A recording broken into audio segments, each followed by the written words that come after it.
All right, well, welcome everyone. I am super excited today to be sitting down with my good friend Roman, and I'm not even going to try to pronounce his last name. It's like Polyachenko. There's a million ways to say it. They're all right.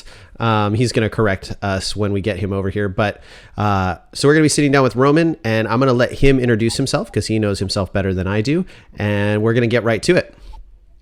So Roman, thanks for joining us. Super excited to have you. We were talking just before this about how we've talked about doing this a couple times and failed to execute, but what better to do during COVIDness than chat with your friends on computers? What you do. It is what you do. It's definitely going to be a good time. So first, you heard my introduction. Would you please tell us how to actually say your name? Roman. That's the easy part. It's exactly how it's spelled. Polyachenko. Polyachenko. Awesome. Polyachenko. And so Roman, obviously I know you a little bit, but some of our listeners, we have listeners from around the US, Canada, pretty much around the globe. We do have some people in other countries that listen as well. Would you tell us a little bit about yourself, who you are, and what you do in the cheer industry? Yeah, well, my name's Roman, and I am originally from a place called Russia/Ukraine. I came to the United States when I was 10 and, been involved in gymnastics the majority of my life. Always loved it. Wasn't really the biggest fan of actually doing it myself at a certain point, but always loved teaching it, always loved learning mechanics from it. And yeah, it kind of led me into the world of cheer. And here I am, like, I don't know, it's 24 years later now that I'm a part of this crazy world and just kind of doing everything I love to do. I used to be a tumbling director for a place called New York Icons, and about 3 years ago, I decided to step away and move on and kind of go in a different direction with what I do. And now I get to travel the globe, travel the U.S., coaching clinics, teaching coaches, and kind of collaborating with people to help people reach their goals rather than myself just trying to chase a trophy or anything like that. I did cheer in college. I cheered at Stephen F. Austin University, which was an amazing place to be and provided me with the opportunity to get my national championships for college. And I absolutely loved it. And the friendships that I made from it are even more so valuable to me than the rings that I have. But other than that, yeah, I just fell in love with this sport. And now my whole goal with this sport is to simply help educate, help teach, prevent injuries, just teach athletes and coaches how to get to their goal the right way, which there's 1,000 ways to get there. But, Right. Now, one thing I forgot. Now I am helping out at a place called Core Athletics. They opened up a gym here in Buffalo, and I'm just helping out a few days a week there while still allowing myself the opportunity to travel and do everything else I need to do. And I am, like you said earlier, a photographer. I get to go to events like Worlds, NCA, Jam Fest, all those events that you see photos for in varsity and all that stuff. I get to with my good friend Andrew Dean, and yeah, it's amazing. I love it. That is a lot, and not that you didn't already talk about enough, but all the cool things you do. But I do have to bring up, even though we run somewhat similar things between like dream camps, but you also work at a place called Woodward, correct? I do work at a place called Woodward, and believe it or not, like my first year leaving my gym, I actually came to dream camps, and that was my first year at Woodward as well. And I hope to make some time this summer to be able to be a part of both. And that would be incredible as long as the world allows it. But yeah, Yes. I do work at Woodward. I am a part of the leadership team. I am the lead. Jimbo Kelleher is the director for the cheer program. And I am the lead for the cheer program along with my friends Kayla and Asia.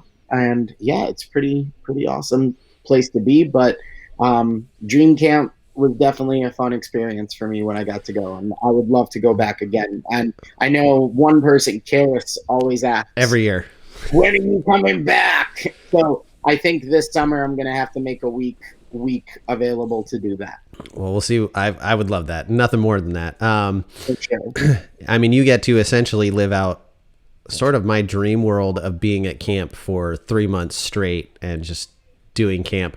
And I get that that's like also a stressor.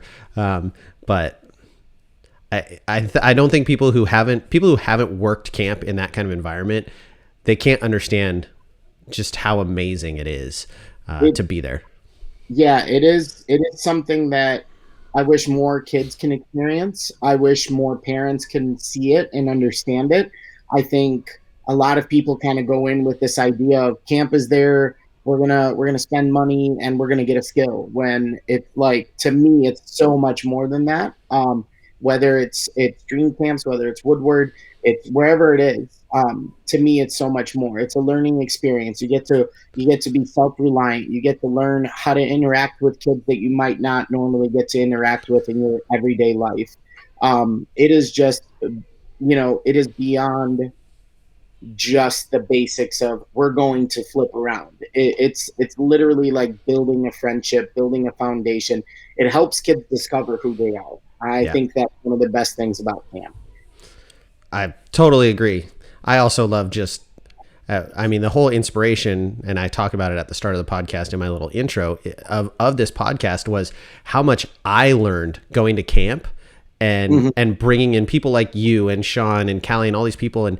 And every year over year, we're having these conversations and we're talking about techniques and, we're always learning and growing as coaches too. And I just always felt like my growth as a coach was so extreme in that short period of time, hanging out with all these other brilliant people. That's one of the things I love the most about being at camp, beyond the kids and doing that side of it. Yeah, I definitely think that if you go into an environment where you have all these resources available, and like I know you mentioned Sean and Callie and Vante and all of them, like that were there, but like if you go into a place with all these resources as a coach who wants to provide those things for athletes, it's so important to have that kind of mentality. And I think that's amazing with what you just said, that even myself working with Sean when we were there, and I got to work with him at Cheer Extreme when he came up with Casey and all of them, and it's a unique opportunity to go outside of your own perspective. And I think that's incredible for any coach. And I truly believe that if coaches gave that opportunity to themselves, it would be amazing. And I do think that a lot of people in this world kind of skip by that part, but I do also believe there's so many amazing, talented coaches who are willing to step out of their own box to learn from others. And I think that's incredible. And yeah, I value that very much. All summer long, I've learned. I can't even tell you how much I've learned from a brand new coach who's there working with level 1 athletes, and they say something a certain way and it clicks for the kid. And I'm like, been doing this for God knows how long. And I'm sitting there, I'm like, why couldn't I just say that? Like you have the opportunity to learn from everybody from your environment. And I think the biggest challenge some of us get into sometimes is we think that in a sport we're doing what we do for so long, like there's nothing left to learn. But I don't believe in that. I think the second you stop learning is the second you should stop coaching. And that's just 100%. Yeah. So one of the things you said to me a long time ago, I think it was like 2 years ago, when you were going to one of the camps we were doing in Canada, and you were talking about how one of the hardest things about your job, because you're primarily focused on tumbling, even though you can stunt. You're primarily focused on tumbling, and you talked about how one of the hard things you encounter is that oftentimes you're talking to people who want, as an analogy, want ice cream, and you're trying to sell them vegetables, right? You're trying to, right? And you said that I'm trying to sell them what's going to be good for them, not what's going to make them feel good right there in the moment. And I that was just such an awesome analogy and so profound to what I think a lot of the really great coaches in the industry are doing right now, be it stunting or tumbling, right? That foundation of doing the right things for the right reasons, as opposed to just get the skill. And I think we'll unpack some things with getting skills and all that as we go on. But have you always had that mindset of, I'm going to give them vegetables, or is that something you grew into and learned? Because I know coming up for me, I didn't have Instagram to look at. I didn't have other coaches to mentor me. I was just figuring it out. And I look back on some of the things I did as a 19, 20-year-old coach, and I'm like, oh, why did I do it that way? I think we all did that. It is definitely something I grew into, because even as an athlete, I think we all, like when I was a younger athlete and I wrestled, played soccer and all of that stuff, ran track, like any sport I played, I automatically thought like, okay, this is how I'm going to get from point A to B. But then as an athlete, I never thought about, well, what about 8.1, 8.2, 8.3, all those little minuscule things that go in between A and B. And I always overlooked those. And sometimes in my life, I came up short. But over time, when I was working with athletes, and I will actually attribute my thought process to some of the coaches that I've had, and not in a positive way. My biggest thing, I think the reason I grew into that is because I did have coaches that kind of overlooked some of that stuff. And it was just, you need to get this, and this is what I need, and this is what it is. And for a long time, I believed as a coach, like, that's how you coach, and that is what has to be. And then eventually I came across a coach that changed my perspective. His name was Jay Grayson, and Trisha O'Connor was another one. They just changed my perspective on certain things, on how I view things and how you could get to where you're trying to go without shortcuts. And it might not always give you the result you want immediately, but at the end of the day, you'll get there the right way, and it'll pay off. And for me, the analogy with vegetables and ice cream, it's, listen, all of us, like for me, I struggle with weight loss, and I work out as much as I can and do everything I can.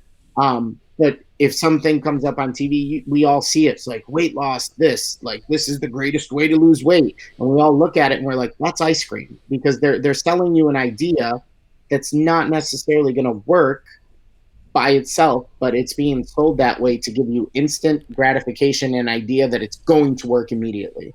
Right. And I think that is where my thought process started to change over time, is like, none of the shortcuts that I ever took in life worked. Like, they never worked. And I think I was like, okay, well, what if I do it this way? And then you start seeing results, and then you start seeing kids build up, and then you start seeing yourself change. Mm-hmm. And you're all of a sudden, you're like, wow, okay, well, this is the route that I'm going then, because if I'm 0 for 10 on shortcuts, and I'm 9 for 10 on take my time and, build that foundation for no matter what it is, whether it's work, whether it's personal, whether it's like love life, whatever it may be, you have to build a foundation the right way to get the results you truly want. And I think that's one thing that a lot of us overlook in life in general. And yeah, so that analogy to me, and I remember, because that was Ultimate Cheer Canada. Yep. Which is now Toronto Sharks. I would say they did, one of the best parts about going there with you is I did get to make some friendships there, but it also, I got to continue working with some of the athletes moving on forward, whether it was like virtual lessons or if I got to come back at some point, and seeing them actually work through those progressions was very gratifying. I think that to me is my trophy at the end of the day. It's gratifying to see kids buy into the system and have it work for them. That's yeah. I love that. I think one of the things, and I know you haven't listened to all of my podcasts, but I got all the time now. So, but I actually I've referenced you in a couple of them multiple times, because I think one of the coolest things going on in tumbling right now is that there are people like you, people like Sean, who are constantly putting out content. And and you just posted literally 10 minutes before we started this interview, you posted on ASGA layouts and shaping and things like that. And I have my own personal opinions. I don't spend a ton of time on ASGA because it sometimes goes a little bit negative.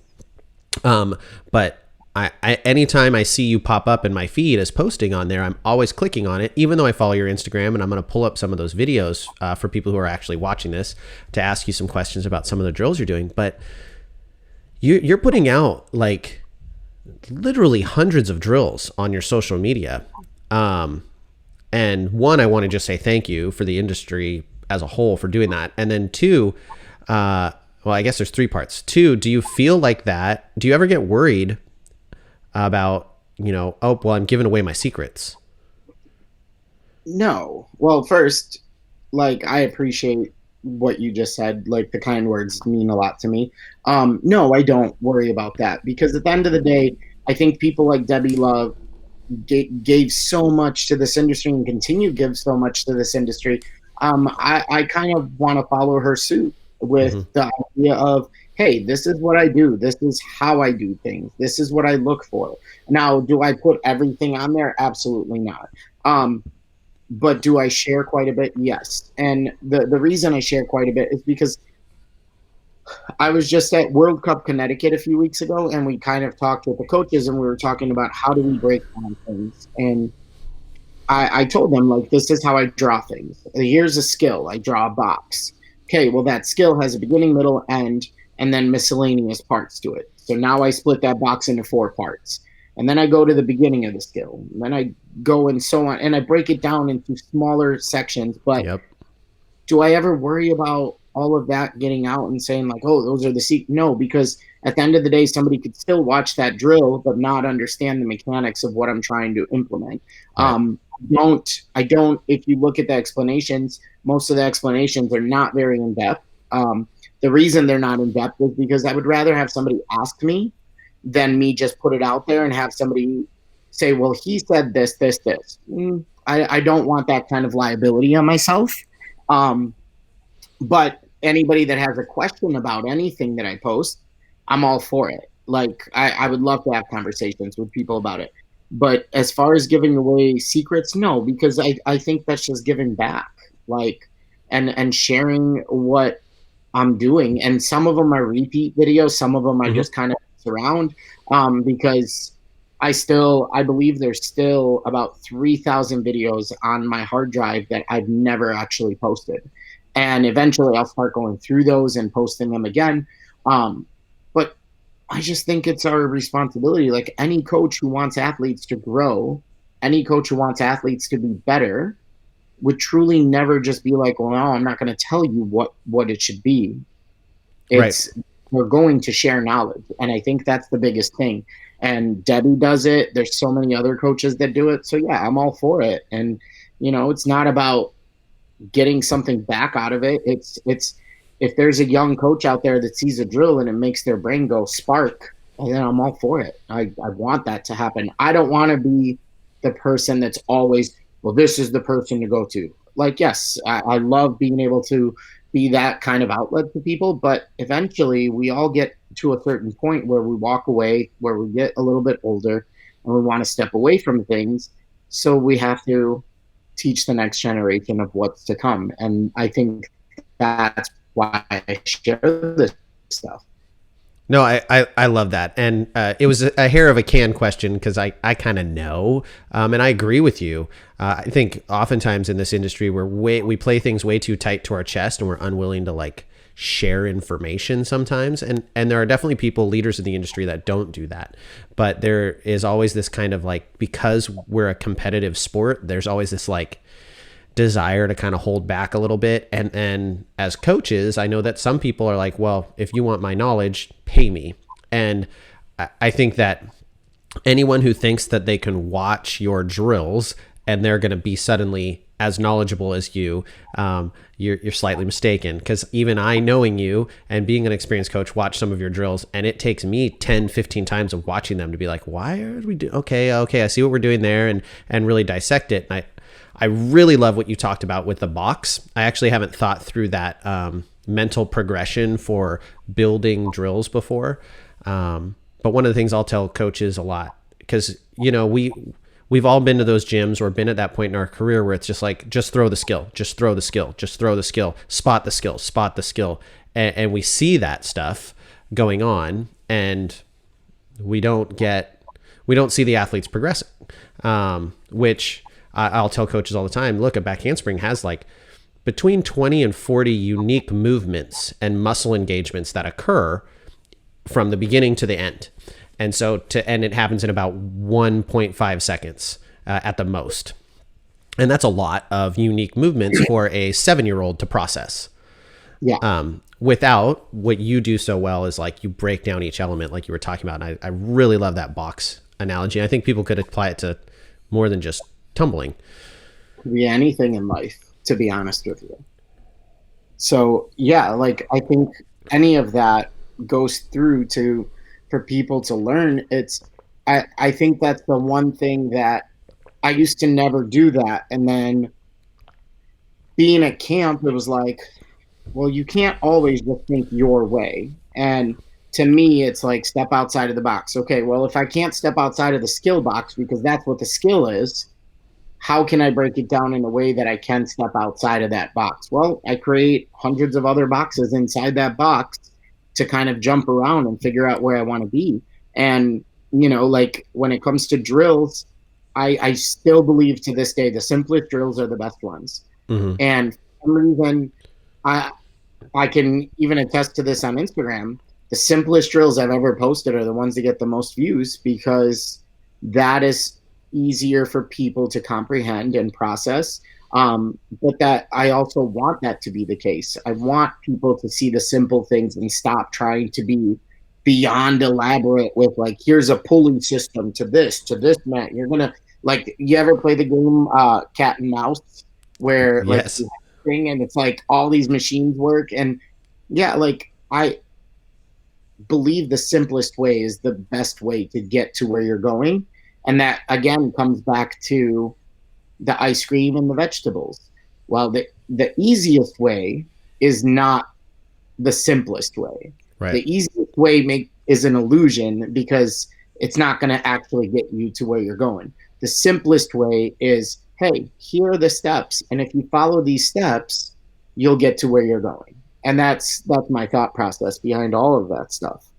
Yeah, and for me, that like what you were talking about, the easiest way to get, or the following the steps.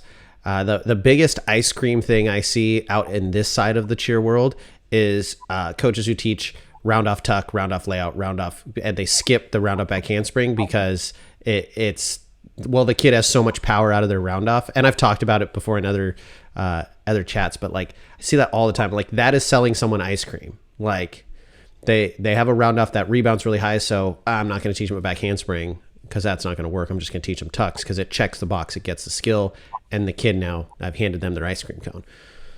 Yeah, you hand them their ice cream cone for that day, but you also hand them a slew of issues and complications, because if you have a good round off that's going up, well, then you clearly didn't work on your round off snap down, snap through, the angle placement in order to be able to progress to a back handspring. And I think that's where I love that we have diligent coaches in this industry, because it stops that kind of mentality. And like, listen, up to level 3, you could get away with that mentality. Mm-hmm. But if you want your child, if you as a parent value your child's progressions and you want that child to be like beyond a level 2/3 athlete, because if you have a round off tuck, you're not a level 3 athlete to me. If you don't have triple back handsprings, if you don't have a punch front, if you don't have a back handspring toe touch back handspring, if you don't have a front walkover through to round off back handspring back tuck, you're not a level 3 athlete to me. You're an athlete with one level 3 skill. And that, like if people value the progressions of their children and them being advancing in the sport, then they would see that and kind of put a halt to it, or a hold to it, because like you just said, like, well, here's an ice cream, great, what does that ice cream get you? Well, you gain weight when you eat a lot of ice cream, Yep. Therefore, the complication. So to me, that those coaches that do that, listen, I will never judge them. I will never question them because each person has to kind of go their own journey. But if you're jeopardizing a kid's progression, then you're not doing it right. Yeah. One of the other things you said in terms of like establishing your legacy, and I think that um, one of the things I appreciate about all the stuff that you post is it's reducing, it should, if people are following those progressions, we're reducing injury. We're Yes. reducing injury in our sport. And, you know, I think that all of us who are carrying coaches, like, hey, great, I want to make some money, but I also love knowing that kids aren't breaking their arms doing dangerous drills and dangerous skills or blowing out knees and those kind of things. Yeah, that to me is that actually hits home because I had knee surgery, I've had ankle surgery, I have a torn AC joint. Like that's partially my fault and partially the fault of the progressions that I took and the way that I was pushed. I know that I had a torn ACL for probably 3 years without knowing that I had a torn ACL, and that's because I was throwing skills that I could easily work on and progress on a tumble track, but instead it was the mentality of, hey, we need to get it to work on this floor. We need it now. And Yeah. being the athlete that I was, and I still am that athlete to a point, if a coach says, hey, this is what I need, I'm gonna drive my body into the ground to get it, just to show those coaches that like, hey, I got you. You are trusting me. I'm gonna give that back. But I think that's something that's also very important of coaches to understand is we have that kind of power, and like Spider-Man says, like with great power comes great responsibility. We can't put kids want approval and they will push themselves for that approval. And I think it's our responsibility as coaches to make sure that they understand that their safety is way more important than a skill. Like it to me, that's just that's Yeah, just a gift. 100%. I think guys are the hardest, honestly. Yes, the parents are really hard, right? They want their kid to just throw Mm-hmm. the skill. We've all had those parents that come in and go, well, my kid's in a back handspring class. They didn't do any back handsprings. It's like, well, Mm-hmm. yeah, they did every element of a back handspring in isolation. Yeah. But guys, I swear, are the hardest ones to get to like do a bunch of drills and focus on the progression because we're just too stupid. And we're like, especially when we're teenagers, we're like, he did that, I can do that. And we're just like, I'm going to throw it. And we just Yeah. run and attack the skill. I was the same way. Like mine was more in college, but it was like just chuck things Yeah. until I figure it out. I saw a friend do a full twisting back handspring when I was like 24, and I was like, "Oh, I could do that," just because I saw him do it. No idea how to do it. And the first thing I went to do it, and I dislocated my arm, and it was like, I was Oops. like, "Oh, that was a dumb idea for me." I think like. But yeah, guys are that way. Like, oh, you're jumping off the roof into a snowbank with a double backflip. Sure, I'll try it. But then I realized I'm afraid of heights, and it ends badly. Um, yeah, guys have a different mentality when it comes to that. But there are some girls that have that mentality, but girls are smarter about it. They're like, Yeah. no, this isn't right yet. Like they'll question it, which I think is great because it keeps them safe. Guys are just like no holds bar attack. Yeah. One of the other things I really love about what's going on right now with tumbling, and again, I want to go to a couple of your videos because I want to talk about a couple of things you do in them. But is the science behind tumbling is now talked about so much more than it was when I was coming up in gymnastics. I did something this way because my coach, who didn't speak very good English because he was from Russia, Mhm. told me to do it that way, and I knew I was going to get 50 Yeah, rope climbs if I didn't. So that's why I did it. I didn't necessarily, and as I progressed as an athlete, I didn't understand that I was getting the correct angle out of my round off and getting that nice shape so I could open my shoulders and extend into my handspring. I didn't know why I was doing that. I just did it. yeah. And it's been really, I think it's really cool to start to look at the physics behind everything. I I think that would be one of the things that I do wish that back in the day that was more focused on, like explaining, because I think now with the generational process, like everything has to be quick. everything. Oh, here's a TikTok. It lasts 13 seconds, 15 seconds. So explanations have to be the equivalent of a TikTok or in a way that resembles a TikTok or a Snapchat. So people can quickly comprehend because the attention span's not there to listen to kind of process everything. But that's also all of our fault as coaches because it took us a while to get to this point, and I'm glad we're there though. Yeah. So like I said, I pulled up some videos. I just yanked them off your Instagram. They're not the best quality because I just edited them on my phone. But this first one, are you able to see which one I'm showing? Yeah, I actually posted that. I think just a couple days ago. Yeah. So there's a couple things you're doing in this, and I have to look at my computer to pause a few things. And some of these drills go. You repeat a few of them. The very first drill, I love this one. Like this one where she's jumping back onto the octagon and then not the octagon, but hitting the wall and then kind of bouncing back. Yeah. What is it you're trying to reinforce on that one? I want them to understand that you don't just fall into the skill, that you have to extend through. And I don't know if there's a way to go to it, see it, but right here, she's opening up her shoulders and not looking at the wall. So she's keeping her head neutral. So the focus is being able to push from the floor to extend for that reach, because I think a lot of people assume that a back handspring is this giant arch when in reality it's not.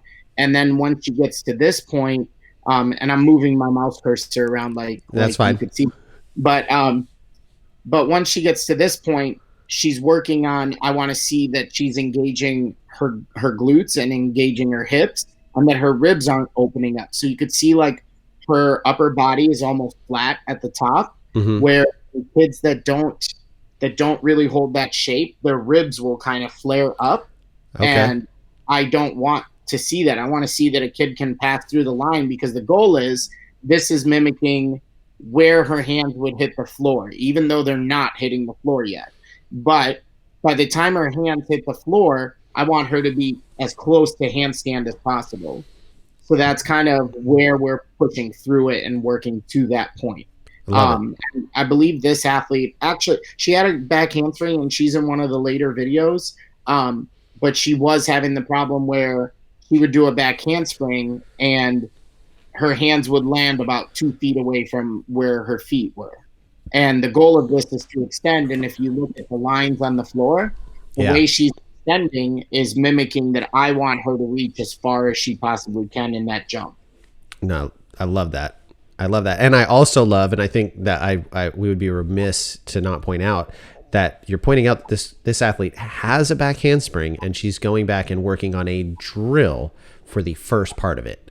Right. Yeah. And so often I talk to kids and I'm like, hey, you may have a double full, but we probably have to fix your round off or your back handspring. So this drill, go ahead. But you could see like how this girl's shape is. So this drill, like she's clearly having problems opening up her shoulders. So the goal was that first drill with the lemon was to teach them to open up their shoulders. And as she gets going with this drill, she actually got progressively better at it. And you see that yellow line, the goal was to jump from the ground and get past that yellow line. And I think in one of the later videos, she actually does make it. But you could see where she hits this shape. She's not in a handstand. Right. Her shoulders closed, her head's out, and that creates problems later on. So this is where we were focusing on to get through later on in the skill. The one thing in this drill I wanted to kind of ask about, and I've had coaches ask me why people like you do this. You have her end in this like that push-up position. I think this one to a flat belly, right? So not completing the end of the handspring. And people who are like, why would you do that? You don't want them to be in a push-up position out of a back handspring, right? So what's the thought process behind doing something like that? So if you go back for a second, I could actually show you. So go back to this one. So this is the girl that was on the lemon. Okay. Earlier. So watch if you go a little bit past this point where she gets to that, and you could see right there she drags her feet a tiny bit. But the reason I want them to get to a push-up position is because this girl is actually not even engaging the block as much as she should. But if you go to the back handspring to the push-up position, I don't know if you could get to it. Um, so if you go to this, when she lands the push-up, you Mm-hmm. could see that she's starting to kind of push her shoulders towards her ears. Yeah. So this is purely to get them to understand that, hey, we don't just hit the shape on our hands. We have to continuously keep driving through the floor. So when she lands in this push-up position, it's also going to show me a couple of different things. If her belly or her hips move down, well, then I know that she's not engaging her core or her glutes. If her knees bend, then I know that she's not prepared for the punch. If her shoulders and her head are out, then I know that she's not blocking completely through the floor. And I'm not sure if you have the, I don't know if there's a way to bring up. I posted a video of a girl working a back handspring the other day, and Was it the one on the tumble track? yes, I don't. I can get that one in here in a second. I don't. I no don't think I worries. have that one in. But that girl on the tumble track, if you pause Mm-hmm. the video as she gets off her hands, she's in this shape. She's Yep. in the backhand, like the push-up shape, but it's rounded because you could see that her shoulders are blocking. You could see that her glutes are squeezing, and you could see her flicking through the floor. So this is all about a child understanding how to hit those shapes. And see, like that one, she Yeah, that actually, one was way better. And that was the but same girl, right? yes. So this is her slowly progressing, but like watch, boom, you could Yeah, see so much stronger. And there's a different version of this video online that Mm-hmm. doesn't have all those little cuts because this was just my way of saying, hey, I missed this gym. Yeah. Yeah. Yeah. Because I can't travel to Canada because the borders are closed. But if you watch her in the second one, that's a progression over 45 minutes. That's not a progression over days. That's simply her understanding, hey, okay, so I have to do this to this to this, Right. put them all together. And as she went on, she got way, way better. And it was amazing to watch. I think, like, again, that's the gratifying thing. And This one's cool. so this, what you're showing, see how she's against the wall right there? How she rolls through? Yes, she's going to a back extension roll, but ultimately she's focusing on, hey, that's my flick off my hands and my Yep. back hamstring going into my hip drive, working my snap down.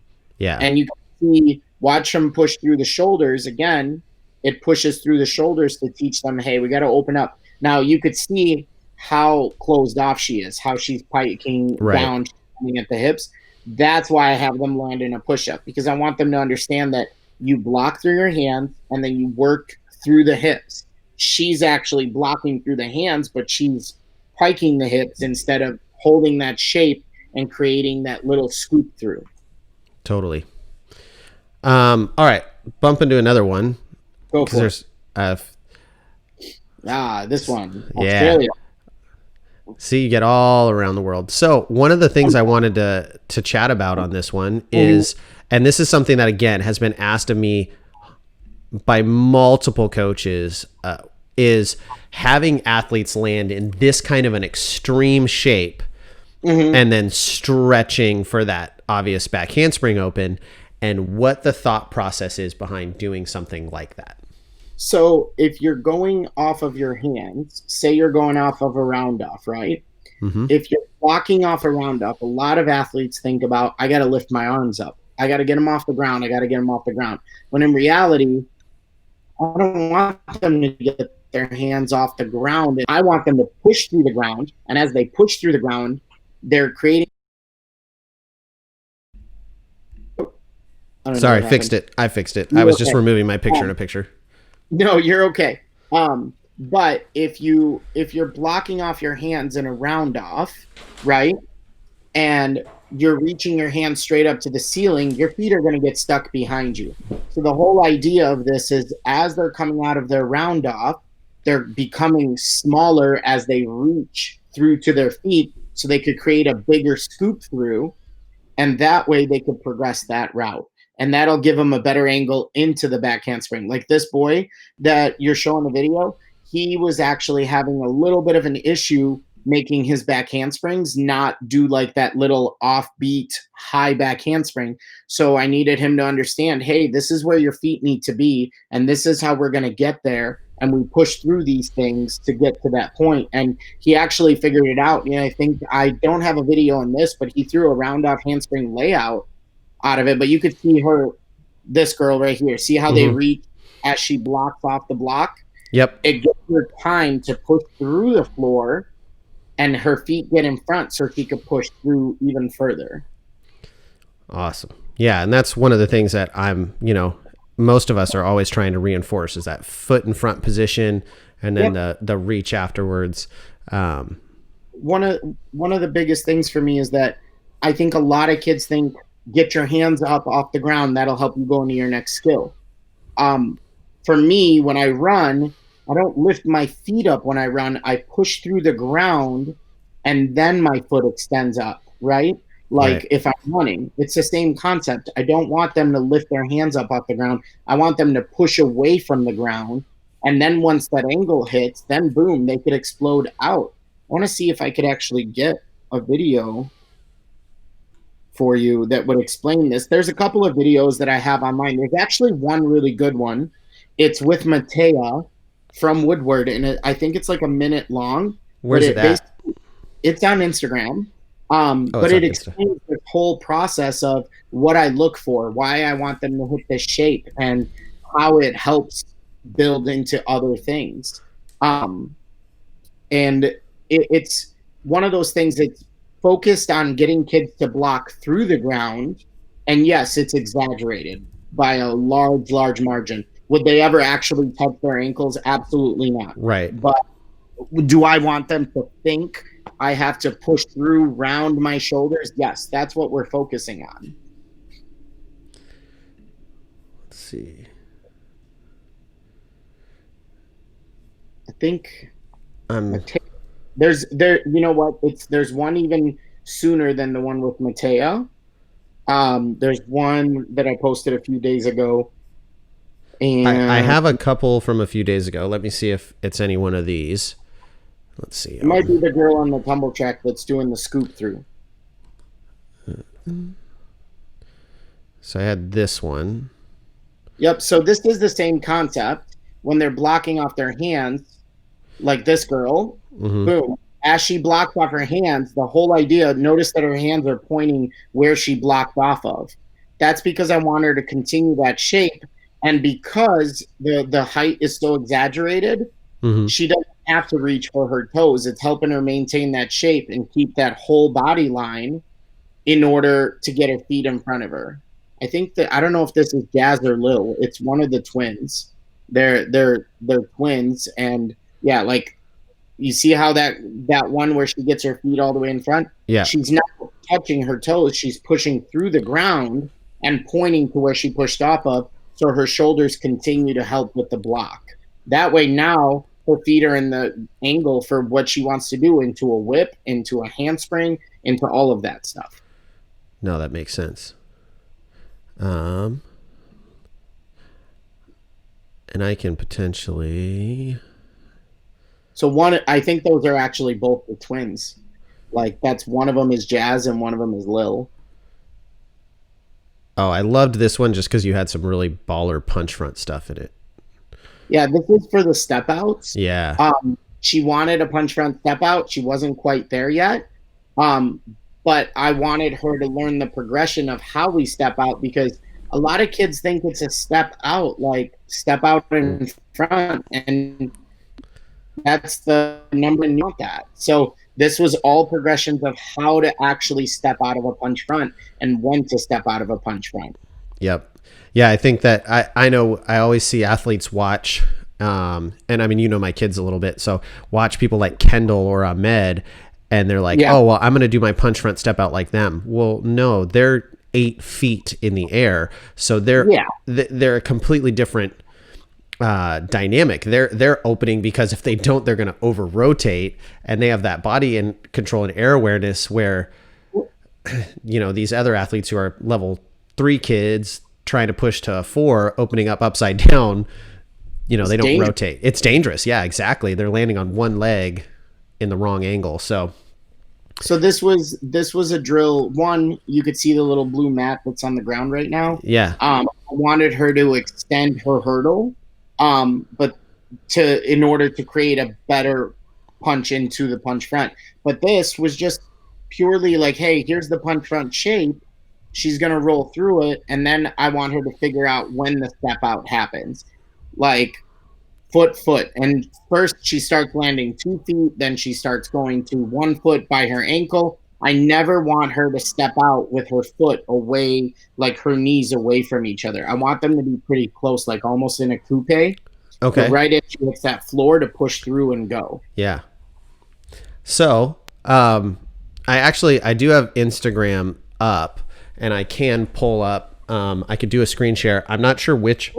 You have so many Woodward videos. Yeah, I could show you. The Mateo one is actually it's a pretty long video, but let me see. I could. Mateo's a boy, yes. It's a girl. It's Mateo. Okay. So she's a little nugget. You'll see if you scroll down. Oh my, there is a lot of it.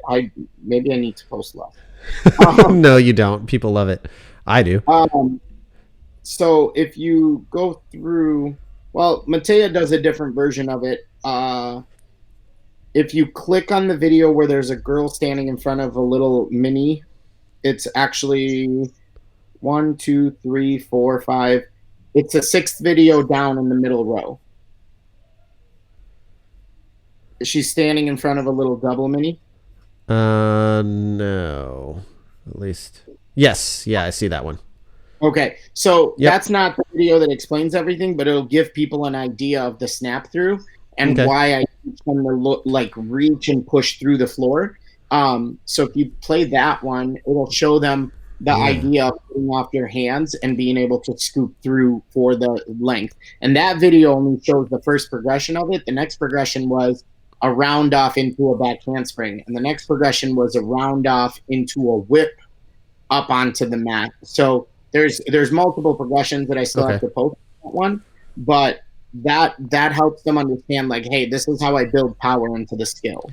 So I'm going to set. Okay, yeah, we're on the screen share. This video right here and I'm pointing like you could see it, but the video to the right and the video to the right, that one and the one below it, all actually focused on the same thing. Okay. Except one of them's one's out of a back handspring, like it's just all progressions.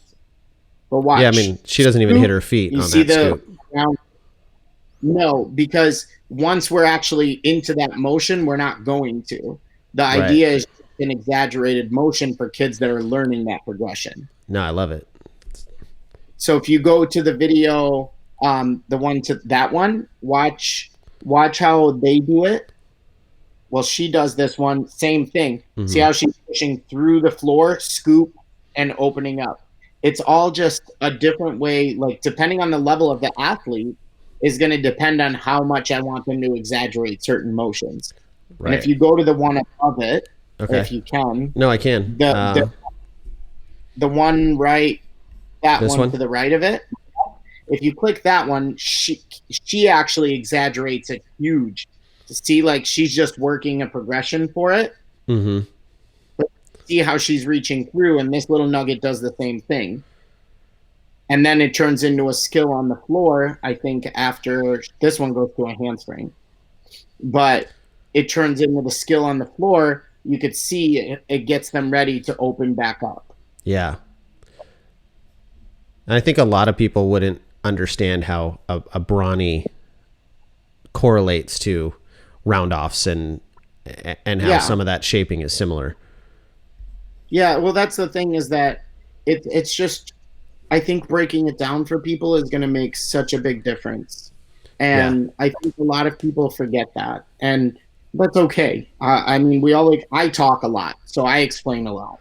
And that's something that over the years I still have to work on while working with athletes, because I'm like, I could probably explain a certain drill for kids for an hour and then class is over. So I'm still working on that aspect for myself.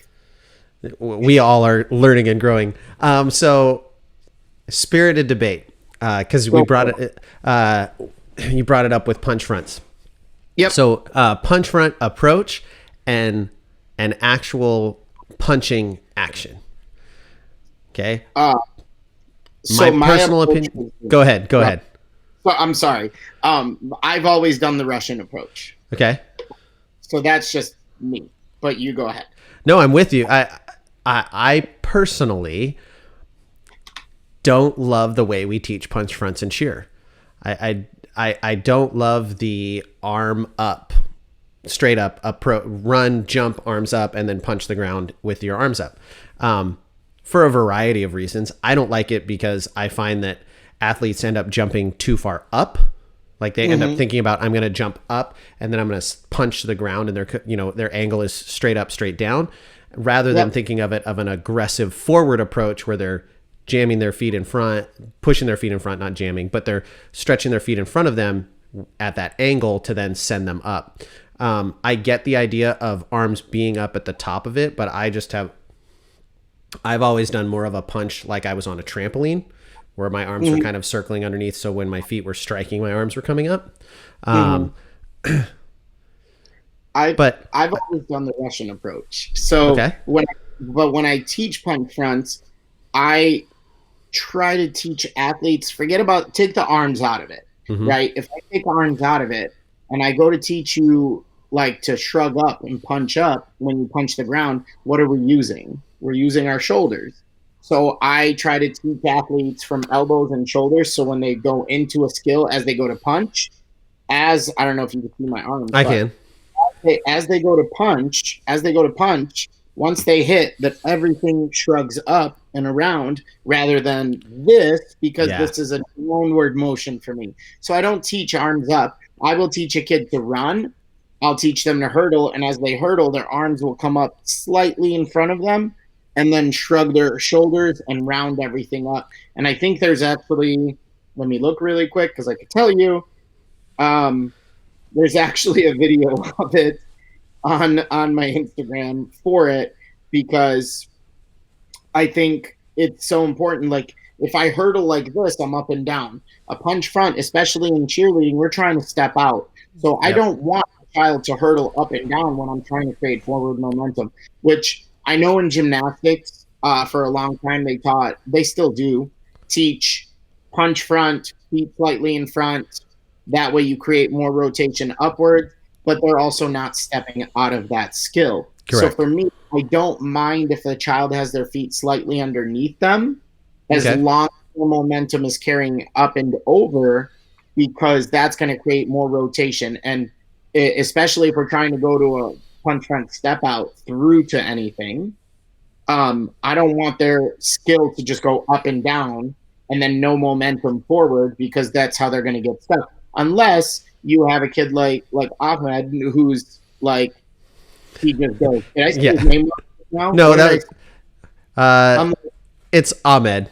But Ahmed, right. Yeah, close. All I know is he had a lizard that pooped on a hat. But like you have a kid like him who can go straight up and down and then put his feet behind him and create that massive energy forward.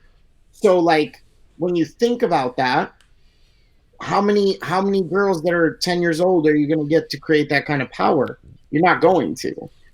So I teach along the lines of what you say, but I also think about, if I was to teach a punch front, like what you said about a trampoline, I still think about that like circle motion into the skill, rather than here's my arms, I'm gonna whip straight down. Like no. Kills me. Like go ahead. Sorry. Oh, it's all right. Internet challenges. So like one of the things you said in terms of, you were saying how like Ahmed can do it this way. I think that's one of the pitfalls coaches could fall into, and I myself have fallen into, where you start coaching your 10-year-olds like you're giving corrections to an elite athlete. Like the things that Simone Biles does with her body, your athletes aren't capable of doing that yet, because they don't, or maybe ever, because they don't have the air awareness and the strength and the flexibility and those things to execute it that way. So just because it works for Ahmed, I mean, the kid is a little bit of an anomaly. He has incredible spring, incredible air awareness. He So popped off his feet like nothing. Like yeah, he's built, he's stocky, like. But that's the one thing I agree with you 100%. I don't think as coaches, one of the biggest things that as coaches we need to be able to do is to coach each child based off of their abilities. If you take 20 kids, not a single one of those kids is going to be able to be fully coached exactly the same. Now, can we give them the same instructions? Of course. But when it comes down to breaking things down, we cannot, because Susie might only be able to do 3 push-ups, but Jennifer over there can do 20. So am I going to give Jennifer the same kind of easy like skill as Susie? Absolutely not. I'm going to give Susie a modified version that helps her find her success, and Jennifer is going to get a challenging version so she doesn't get bored out of her mind and goes home and says, I did nothing. I did what Susie did, and Susie can't do what I can do. right. And you have to coach every child differently. But I like what you just said. Like, Ahmed is an anomaly with what he does, but that's like any other really, like, Karis is an anomaly. Like, you can't coach a kid like her because she just does things, like, and it works, but she also works really hard for those things. So I think I agree with you 100%. You have to find what works for every child. But the only thing that is extremely consistent from athlete to athlete is that the approach might be different, but the outcome needs to be the same at the end of the day. But also, the technique doesn't really change. Like, you're not going to teach a child back handspring technique one way and another child back handspring technique. The technique of the skill is the same. Right. It's just an approach on how to get there and the progressions how to get there. Right. So one of the things that I know people, and I'm not going to show any more videos, but I'm going to push people to your Instagram and all that stuff. But you know, it can be easy to watch your videos and go, I don't have that many mats. How can I achieve the same thing with less? So 2-part question. 1, any thoughts on that for gyms that are on limited budget, limited mats? And then 2 is if you were to be going to a gym and you were to say, base level, these are the mats I've got to have to be able to be an effective tumbling coach, like be it 3 or 5 or however many mats you would like. I gotta have these things. What would those be? Panel mats. Just panel mats would be the main thing. I mean, the bare minimum is a panel mat. Of course, like, I have my dream list of things. When I'm at Woodward, I'm spoiled. Yes. Like, sometimes, like, I'm like, oh, there's too many mats. I don't know what to use them all for. But in a gym, panel mats can be used for so many different things and so many different ways. So I love panel mats. I love wedges. Wedges are incredible to me. You could use them in, like, multiple different ways, whether it's tumbling up, tumbling down, working on shaping for forward rolls, backward rolls, punch fronts, all of back tuck positioning, all of that stuff. You could stand the mat up against the wall, working round off snap throughs into the mat. All of those things can be used with a wedge. To me, panel mats are the most what's the word for it? Oh my goodness. Most bang for your buck. Diverse, versatile. Yeah, the most versatile, because you could do so much with them. And you know what? Maybe that's a video that I'll make this week, because I also think of drills. If you don't have the mat, think about going to the gym, right, to work out. Well, yeah, it's nice to be able to get on a bench press and have a bunch of weights to throw around. But if I don't have those weights, guess what? There's always an alternative. I could do a push-up. I could do an incline push-up. I could do a decline push-up. There's a way to modify, like, to an extent, obviously. But there's always a way to modify things to make them work and to continue learning. I actually have a video about round-offs and teaching a progression of a round-off with my friend Zach, where not a single mat was used. I have a video for a back handspring where only one panel mat was used to teach a back handspring. So it's all up to us with how we approach it. We could say, oh, we don't have enough stuff. Well, I mean, yeah, but you do have lines on a floor. You do have a wall. You Yep. do have a floor that's hopefully covered in a mat and not concrete. Um, Hopefully. hopefully, but you have those resources. And I think about it this way: if I was to teach someone how to cook, right? Well, I don't have a stove. Well, that's fine. Gather some sticks and we could create a fire on the ground, like so on and so. And I know that's kind of cavemanish, but that's the same way I look at tumbling. If you don't have mats and you don't have a lot of mats, that's okay. There's always a way to modify something to be able to teach it. And when you think about it, how did people learn how to tumble and flip in 1960, 1970? They didn't have all these mats, I could tell you Right. that. And we're kind of spoiled with that. But not having those mats gives us the opportunity to get creative. And maybe that's what I'll do this week. I'll pick a skill that's not a back handspring because I've already done it, and I'll try to work on something for a video that doesn't include any mats whatsoever. I like it. Yeah, Glad to provide a little inspiration. I Uh, love it. so I know very little about photography. In fact, what I know about photography is that my Canon works best on the auto setting, and on Photoshop I can crop things. That's about where I'm at now. I am learning. I have taken this time in COVID to try and learn about Photoshop and learn about cameras. I'm staring at my Canon right now because it looks better than my FaceTime camera. It'll probably die here in a minute because it only gives me about an hour. But Okay. what is it like doing competition photography especially at like Worlds?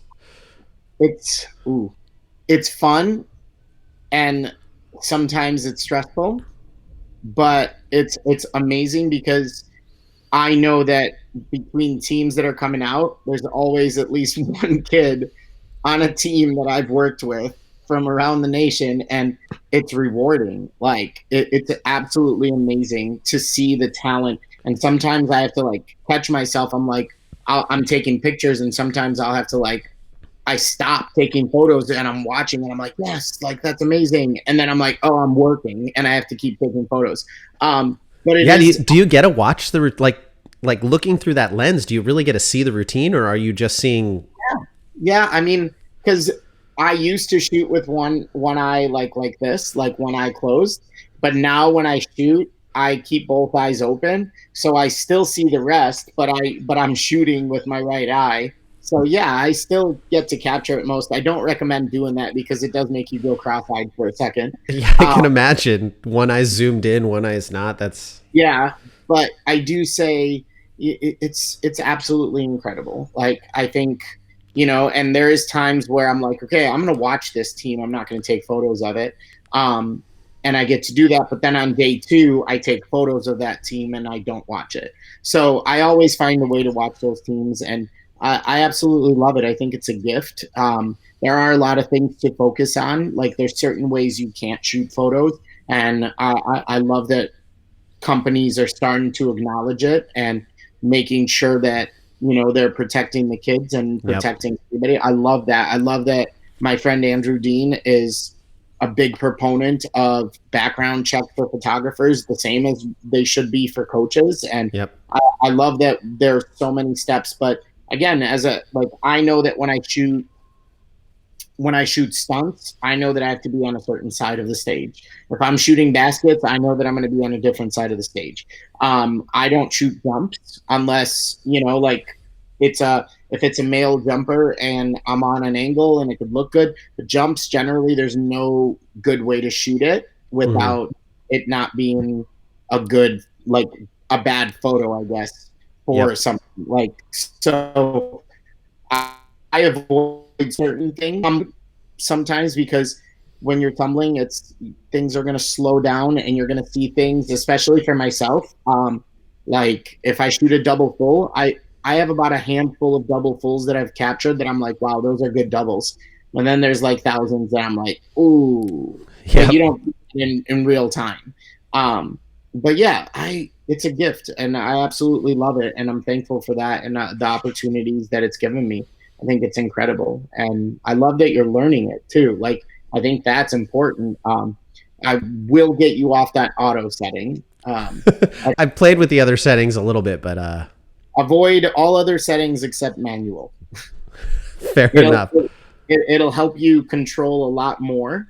Especially if you're at a competition, once you get your lighting set in manual, then it doesn't change because the Oh, really? lights change. So you're kind of, once you get your settings dialed in, you're good for the rest of the day.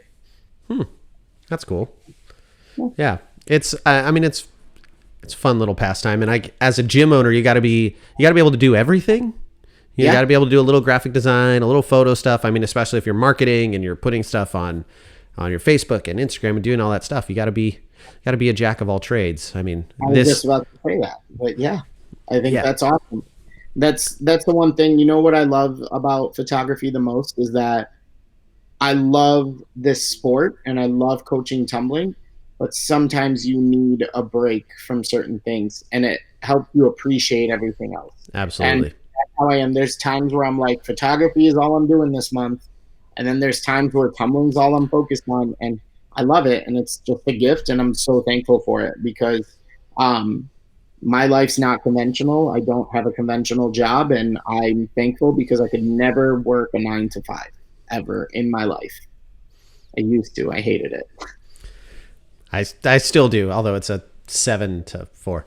Yeah, but you teach people still, though. That's I different, right? You uh, educate. that's my current assignment. Yes, yes. Yeah, but I'm that's in training still, now.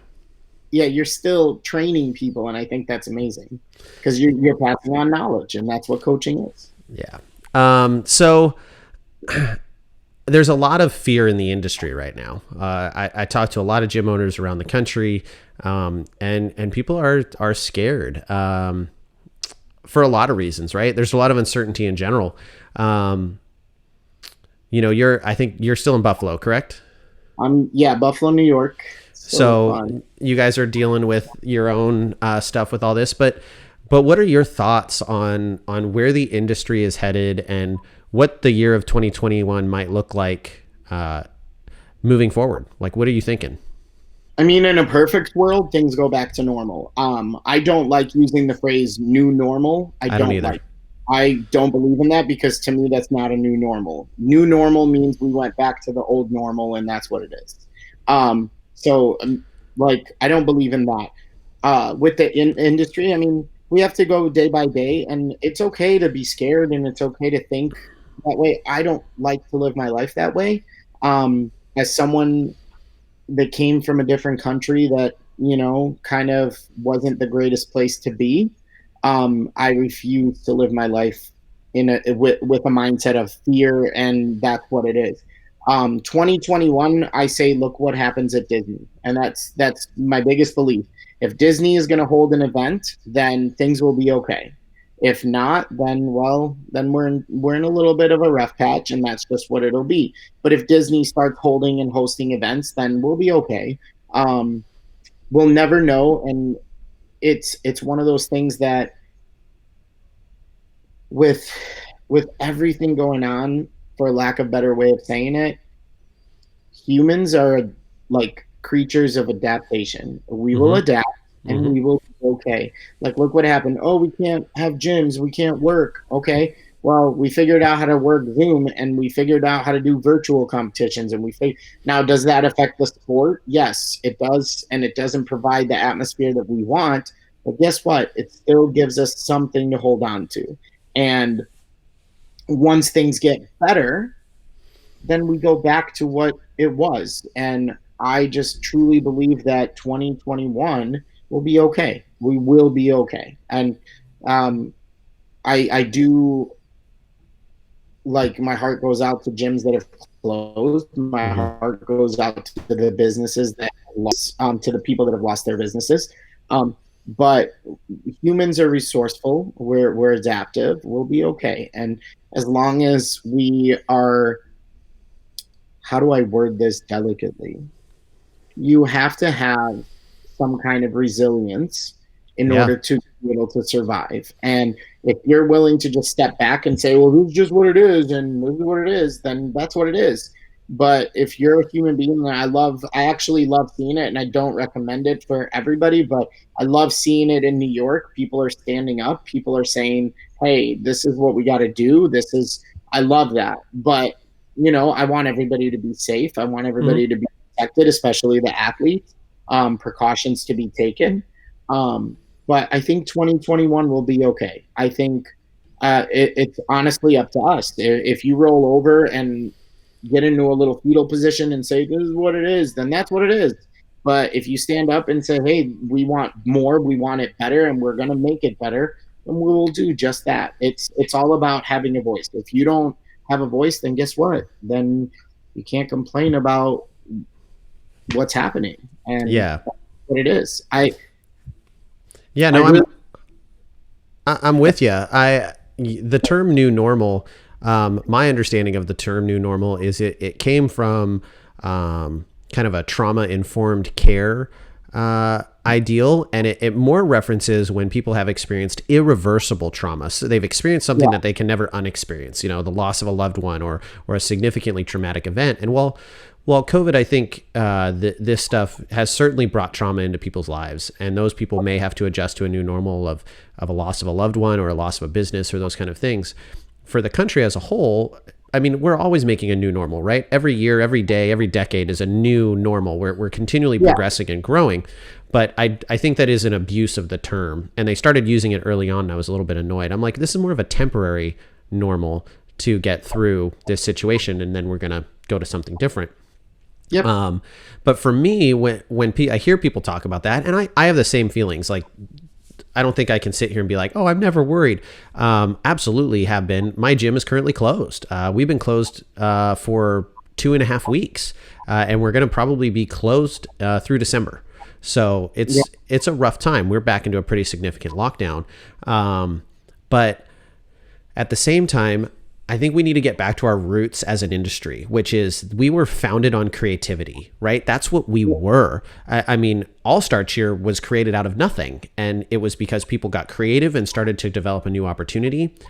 And that's what I want to see us get back to is we have an industry literally founded on the concept of being creative and building new things like what you guys do at drills, right? So we just have to figure out a way to take some of that control back and be creative. And maybe we can't offer the same things we've always offered for a little bit. The 2021 may not, I mean, in the West Coast, I do not think there will be in-person events until at the earliest April. I think that is most likely what's going to happen. Maybe not. Maybe the vaccine makes a big difference, but our governors are pretty cautious with allowing anything. So in Florida, it's like no holds barred. right, exactly. In Georgia, there is an in-person competition going on today without masks, like at the Atlanta Convention Center. Yeah, and that's I do think precautions. Like for me, I can tell you right now that my mom, my dad, they're older, they're in their 70s, very cautious for them. But when it comes to me, I look at things since December, and I don't want to get too much into it because it's like a rabbit hole. Right, sure. Rogan would say it sometimes. But when I look at it, the facts came out that this was in our country since as early as November/December. Mm-hmm. Nobody knew about it until everything kind of became a political / media / is it wrong? I don't know because I still don't believe we have all the facts for everything. But I will say this. I've worked with athletes and everybody since then. Mm-hmm. And maybe I'm just a rare case. I got sick one time, and that was after NCAA Nationals. And since then, it's just what it is. And I go to the gym, I work out. I think a couple of key factors, and I will say this for everybody. If you don't take care of your body, well, it's going to get sick. It's going to get sick. If you don't eat properly, it's going to get sick. If you don't take vitamins, it's going to get sick. So, I mean, those are 4 things that I don't think we talk about enough. Like, get some sleep, move your body around, eat healthy, and take your vitamins. And I think I'm not a doctor, but I think it'll help us go a long way. Oh, I'm 100% in that camp. We had, I'm not ashamed to say we had right when we closed, we actually closed earlier than our governor required because we had a cluster of a few kids on a team that all diagnosed positive the same day. Mm-hmm. or within about 48 hours of each other. So we were like, okay, we got to close. We got to like make sure this doesn't have community spread. And what was interesting is we've had other kids that have tested positive, like through the summer and after this started, we've had onesie twosies here or there. Never anyone had any symptoms. No one ever, whether they were 8 to 17. None of those kids ever had symptoms. But now these younger kids all did have not anything bad, but they definitely like were like, oh, I felt crummy for a couple days. And what's the big difference in Oregon between July and November, December? The sun's not out, right? There's no vitamin D. And so I take vitamin D, vitamin C, all those things every day because I don't get those normally. And I try and obviously eat them, and you can get it through diet as well. Vitamin D is a little harder, but I'm with you. Like taking those vitamins, exercising. I mean, here, I'll just show you really quick. Like, I mean, just boom, the bike in the living room. like, I mean, I have to. This is my little office / game room, but yeah, like you have to. Your body needs certain things. We're humans. Like humans are not meant to just sit in a box and not be outside, not interact with. That's why interaction to me is so precious. I value it. Now I will say I want people to be safe, and I think a lot of people misconstrued the idea of, well, I'm not going to live in fear means I don't care about other people's safety. No, it just means I'm not going to live in fear. And it just means I'm gonna live my life and I'm gonna enjoy it. I'm gonna do like when I go to a store, I put on a mask. I don't wear a mask when I'm sitting in a car by myself because that's just ridiculous to me. But hey, if that makes you feel safer, then go for it. Sure. But I'm also a very big proponent, and I talked to one of my friends who owns a bike shop here, and he explained things a certain way. We are, as humans, we want the ability to choose things for ourselves, right? And we don't want other people to tell us what to do. And I truly believe that. Like, hey, you know what? Like, but you can't pick and choose those times where you want to live for yourself and then also tell people what to do. Like, you can't have both. We either want to be in full control of our own lives, or we want to be able to tell people what to do. You can't have both.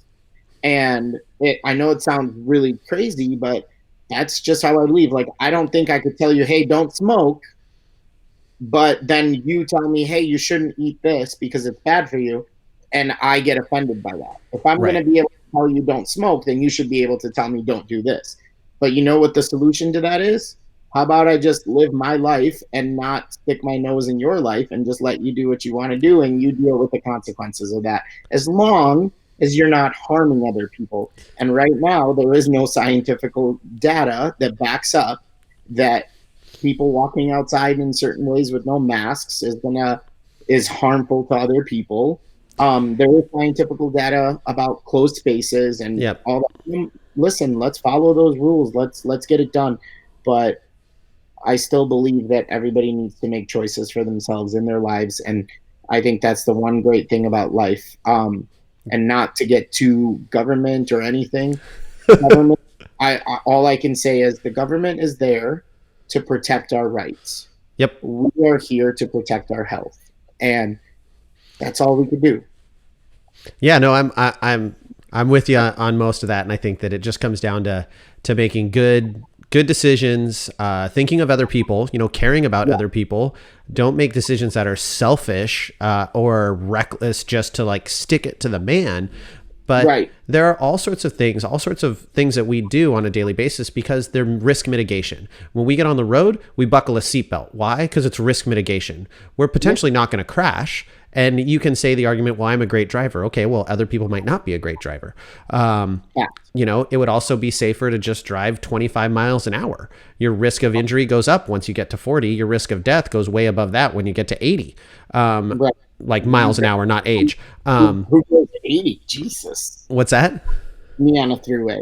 I was just seeing who goes 80. I'm like our speed limit 65 on a throughway here. It is here in Oregon too, but you go to Texas and everyone's driving 80 miles an hour on the freeway. Like, there's also backup data in Germany that says they got rid of speed limits on Autobahn. They prevented crashing. So there's so many, like, I agree with you Well, 100%. I'm just saying your risk goes up, right? You know that if you crash at that, your risk goes up. So we take mitigation. We do mitigation strategies, whether it's wearing seatbelts, following distances, those kind of things to be cautious. And every once in a while, you have those jerks who are weaving in and out of traffic or tailgating or doing those things that are dangerous. And Sorry, those are things that potentially, you get tickets for. But I think it's such a challenging discussion. And like you said, Joe would say it's a rabbit hole, and I don't necessarily want to go crazy with that. My big thing is I just want to encourage people to stay positive. Like, one, there are positive things happening in our country in terms of our sport and it happening. People are doing in-person events. There are states that are open. There is positive information on the vaccines. And although they're going to take time to get out, there is positive movement on all that stuff. So I'm just trying to encourage people to stay positive, keep their head up, and, do what they can to. I think I actually posted about that a couple of days ago on Facebook, is that, check on your friends, because it is the holidays, especially with Christmas. There's people that don't have families that are huge. Like me, I have a small family. But check on your friends, check in on people, make sure you're supportive. Like I can't go hang out with my brother and his wife because she's pregnant and she's what's that, Immune compromised. Yeah. Like, so I'm not going to go hang out with them, but I love them. I check in on them. Like, I'm excited for them to welcome a new life into this world.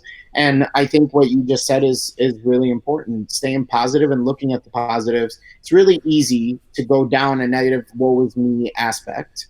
And I've done it. I know I did it when they closed gyms. Gyms are my outlet. Working out is my outlet. But then I'm like, okay, now where do I go from here? And guess what?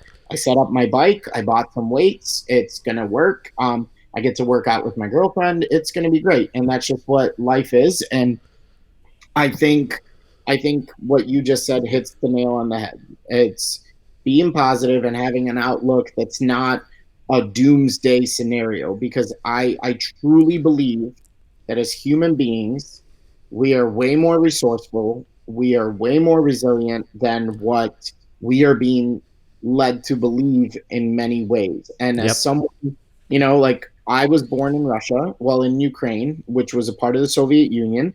And I was born an X amount of miles. I'm not going to tell you guys how far, but an X amount of miles away from Chernobyl. And when all of that happened, my mom was helping people. She was a nurse. And I truly, like, look at that. Like, yes, is there a part of the country that's a nuclear waste site right now and not good for people? Of course. But guess what? Once people went through that, the resilient factor of that is ridiculous. Like, people, that is a very horrible tragedy that happened. Yeah. And people still survived and people still overcame. And I'm sorry if I say this lightly, but do I believe a COVID or a flu-like or a more advanced type of flu that's bad for people is going to bring us down? No, I don't believe that. I believe that we as people are stronger and we can be stronger and we can be okay. Yeah. And I think being positive is the best thing we can do. I agree. I'm 100% with that. And I'm also of the mindset of we're going to get through this. We're a lot more likely to get through this by coming together as a community and supporting one another and building each other up and building each other up in that positive mindset. And because we're all going to go down have those moments, but to continue to encourage each other and also have that empathy to understand where people are coming from. So if someone, it's so easy to look at someone who is maybe doesn't agree with you on the COVID stuff. Maybe they're way, way, way far in the like scared range.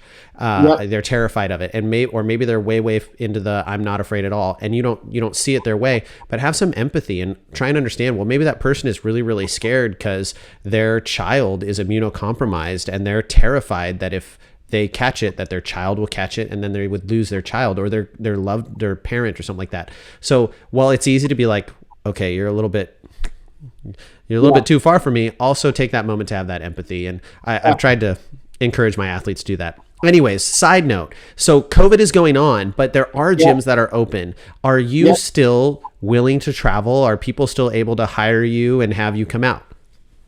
He's giving two thumbs up and nodding yes for those of you that are I mean, listening. it obviously depends. It obviously depends on where it is.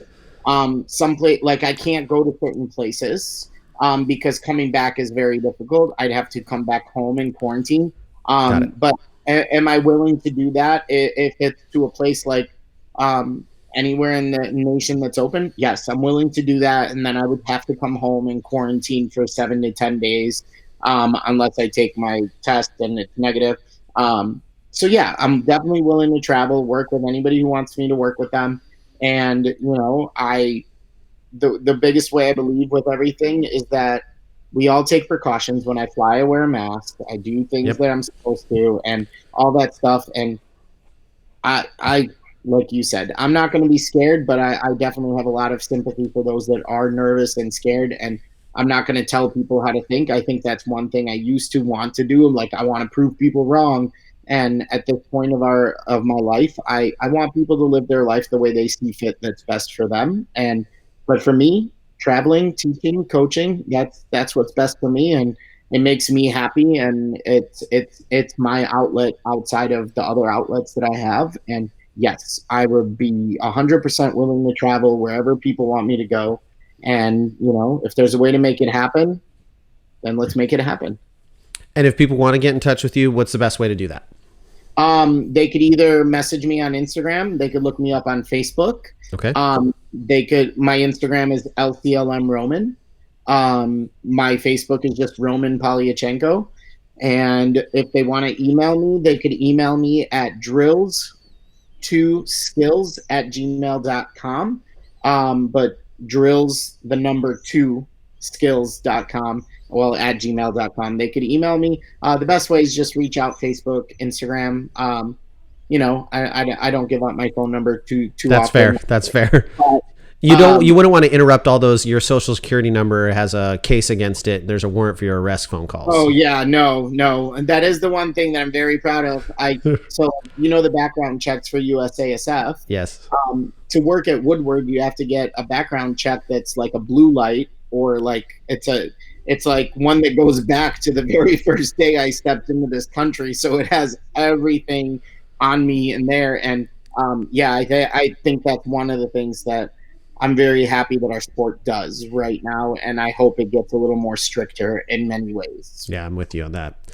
All right, my friend. Well, I want to thank you for taking a couple hours out of your Saturday to chat with me.